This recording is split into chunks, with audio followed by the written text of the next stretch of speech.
இந்த மாதிரி ஒரு அக்ரிமெண்ட் ரொம்ப ரேர். என்னம்மா?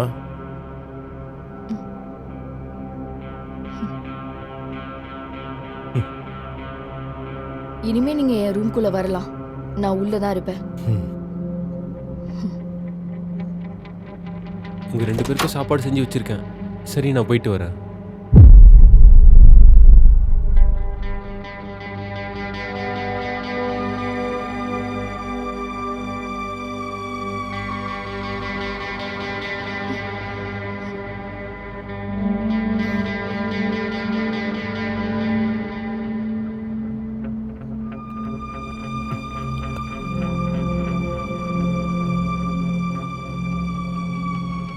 உனக்கு குடிக்க ஏதாவது வேணுமாம்மா?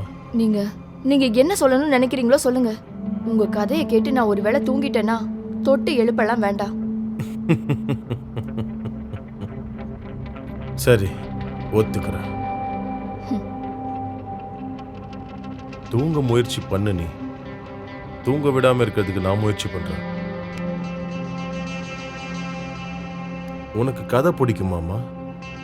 முதல்ல நம்ம ஒரு சின்ன கதையிலேருந்து ஆரம்பிப்போம். முன்னாடி ஸ்ரீகிருஷ்ணனோட மதுராவுக்கு பக்கத்துல ஒரு ராஜ்யம் இருந்தது. அங்க உன்ன மாதிரியே அந்த ராஜ்யத்துல ரொம்ப அழகான ஒரு பொண்ணு இருந்தா. அவளோட கண்கள் எல்லாரையும் ஈர்க்கிற மாதிரி இருக்கும், உன் கண்ணு போலவே.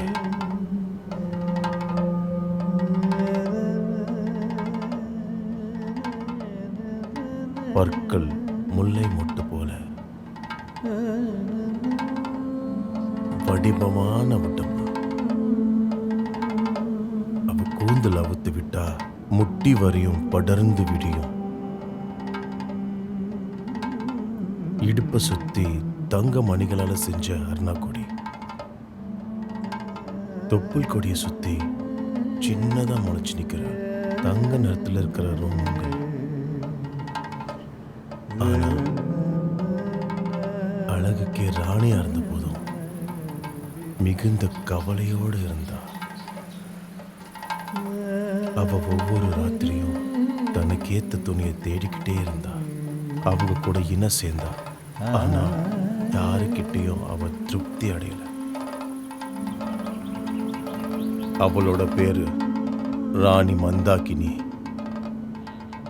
அந்த மந்தாகினியோடையும் உன்னோடையும் உணர்ச்சியை தூண்டுற அந்த உணர்ச்சி மிக்க இடம் எதுன்னு தெரியுமா? ஒரு பொண்ணுக்கும் அது வித்தியாசமா இருக்கும். அவளோட உணர்ச்சி மிக்க இடத்த கண்டுபிடிக்கிறவன் தான் அவளுக்கு தகுந்த இணை. உனக்கு மிகவும் உணர்ச்சி மிக்க இடம் எதுன்னு சொல்லட்டுமா? உன் உதடும் ஈர்க்கலும் சேர்ற அந்த இடம். கீழ் உதடுல கிடைக்கிற அந்த முத்தம்.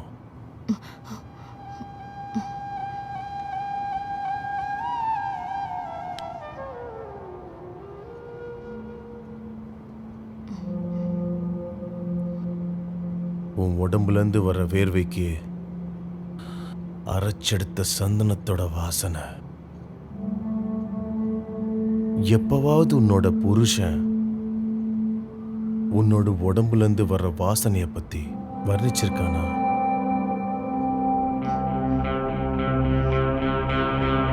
அம்மா,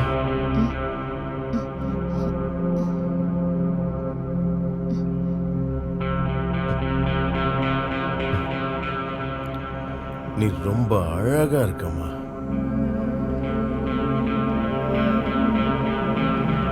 எனக்கு உன்னோட உடம்புல ரொம்ப பிடிச்ச பாகம் எதுன்னு தெரியுமா உனக்கு? நான் அதை ரொம்ப ரகசியமா ரசிச்சிருக்கேன். அது என்னன்னு தெரியுமா? ஆனா உனக்கு தான் என்ன பிடிக்காதுல்ல,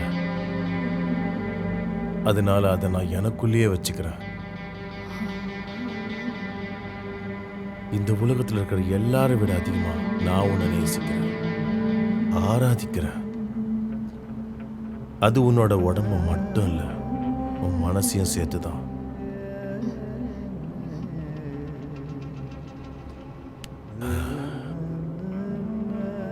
நான் ரொம்ப போர் அடிக்க வச்சிட்டேனா என்ன? மனசுல இருக்கிறதெல்லாம் உன் முகத்தை பார்த்து சொன்னதும் நிம்மதியா இருக்கு. இன்னைக்கு இது போதும்.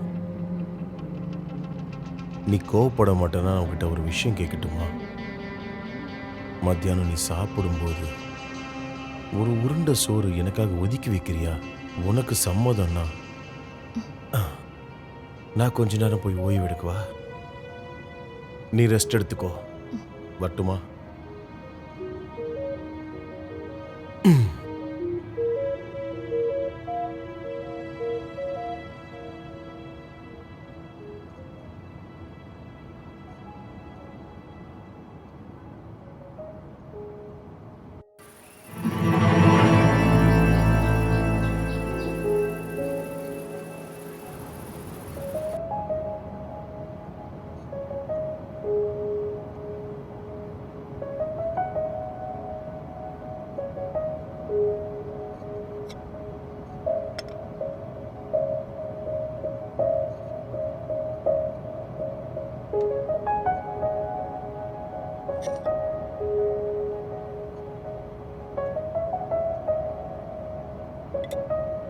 ஆஹா, நீ சாப்பிட உட்காந்துட்டியா? நானும் வரேன் அப்போ. ம்.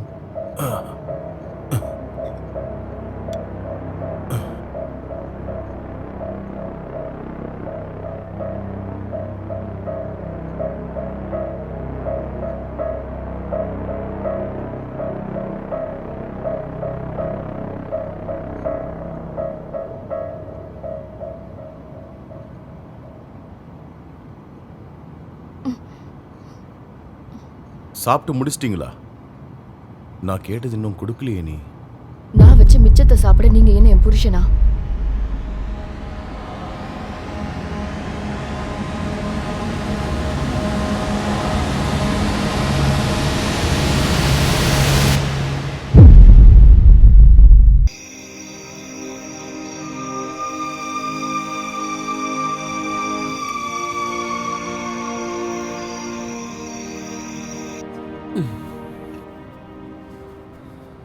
திவ்யா, அவர் ஏதாவது தொந்தரவு பண்ணாரா?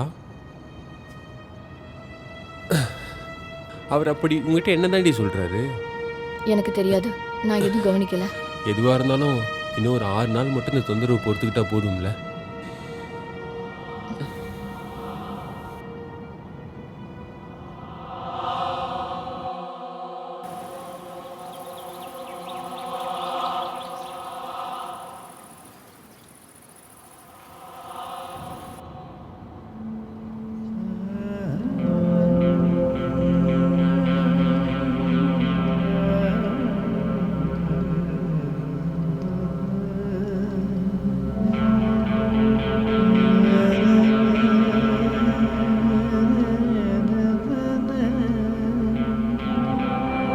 இன்னைக்கு என்ன என்கிட்ட சொல்றதுக்கு ஒண்ணும் இல்லையா? இல்ல, ஆசை தீர்ற வரையும் உன்னை நான் இன்னைக்கு பார்த்துக்கிட்டே இருக்கணும்.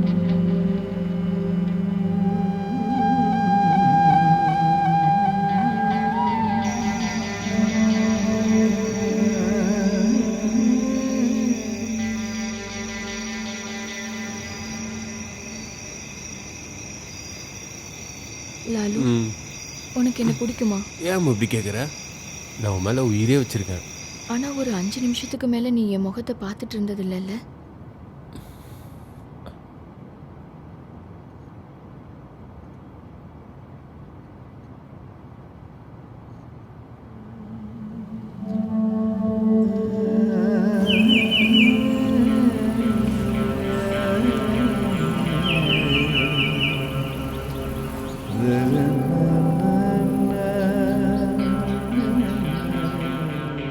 இங்க பாருமா, நீ ஒரு நிமிஷம் உன் கண்ணை மூட. எதுக்கு? உன்னை தொடாம உன் காதுல ஒரு விஷயம் சொல்லணும்.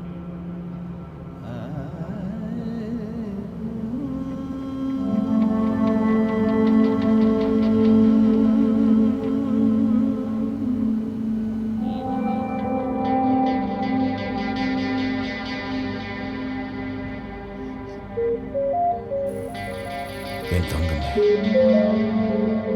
நீ என் உயிர், என் ஆன்மா, என் மூச்சு.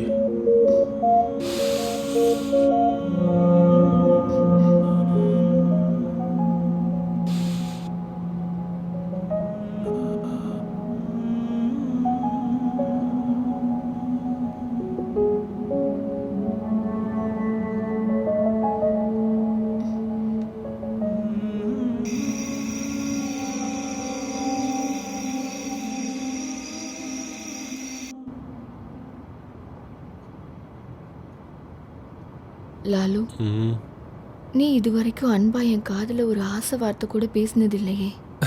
பெஸ்ட்டு. இப்போ நமக்கு இருக்கிற பிரச்சனைக்கு நடுவில் அது ஒன்று தான் குறைய தெரியுதா?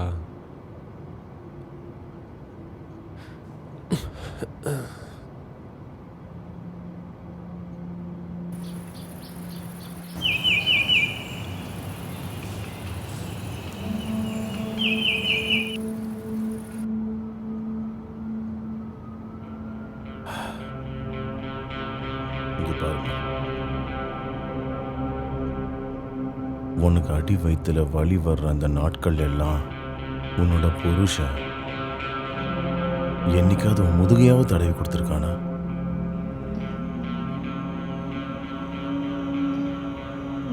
இல்ல இல்ல.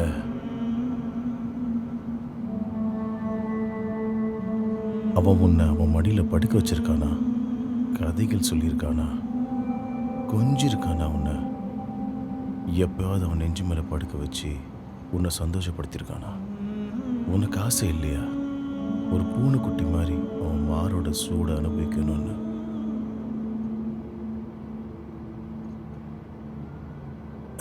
இன்னும் வெறும் 3 நாள் தான்,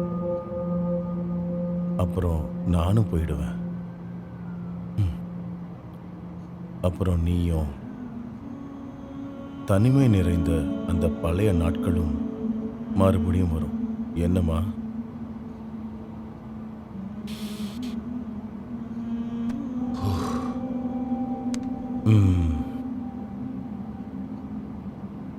நாளைக்கு ஒரு நாள் நான் லீவ் எடுத்துக்கிறேன். எங்க?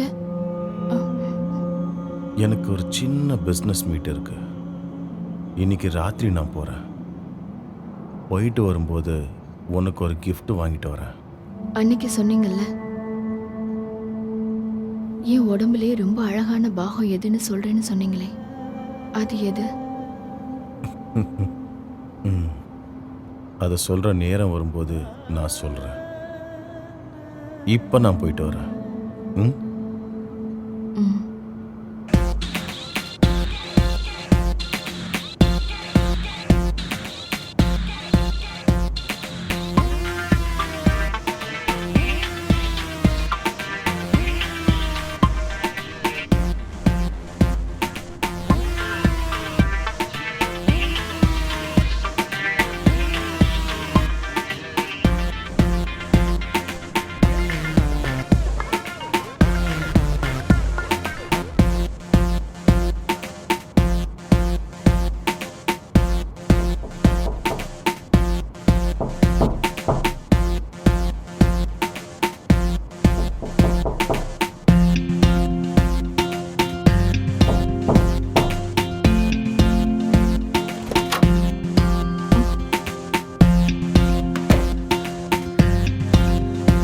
உனக்கு என்னாச்சு இன்னைக்கு?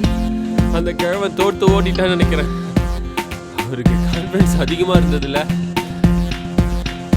இருந்தாலும் உன்ன மாதிரி ஒரு பொண்ணுக்காக 80 லட்சம் வேணான்னு சொன்னேன். அந்த ஒரு பைத்தியக்காரன் தானே. நீ எங்கே போற? இவ்வளோ நாள் டென்ஷனாக இருந்ததால இவ்வளோ சந்தோஷமாக இருக்க முடியல. ஆனால் நீ எனக்கு இன்னைக்கு வேணும். இன்னைக்கு தான் நம்மளோட உண்மையான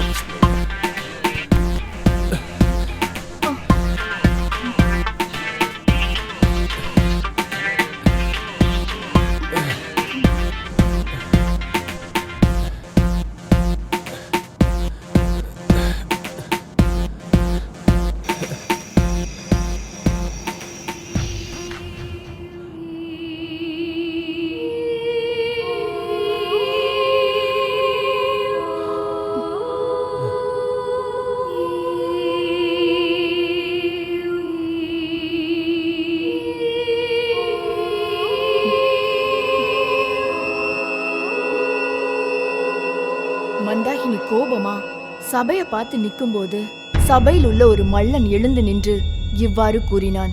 ராஜா, பெண்களை திருப்திப்படுத்துறது போர் செய்யற மாதிரி அவ்வளோ எளிதில்லைன்னு படை தளபதிக்கு புரிஞ்சிருக்கும். நான் இவள என்னோட வீட்டுக்கு கூட்டிட்டு போகணும்னு ஆசைப்படுறேன். நாளைக்கு இவ எழுந்திருக்க மாட்டா. 10 நாளைக்கு மலம் கழிக்கணும்னா கூட அவ படுக்கையில தான் கழிச்சாகணும். மகாராஜா, அனுமதி கொடுங்க.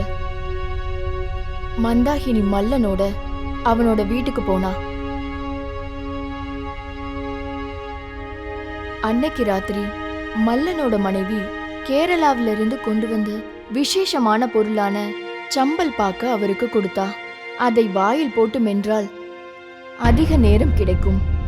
மல்லன் அரை நிர்வாணமாக மந்தாகினியின் அறைக்குள் வந்தான். மந்தாகினியின் உடலோடு ஒன்றோடு ஒன்றாகிவிட்டார். ஒரு நாளிகை இடைவேளையில் 6க்கு அதிகமான முறை திருப்திப்படுத்தினதுக்கு அப்புறமும் மந்தாகினி திருப்தி அடையவில்லை. இறுதியா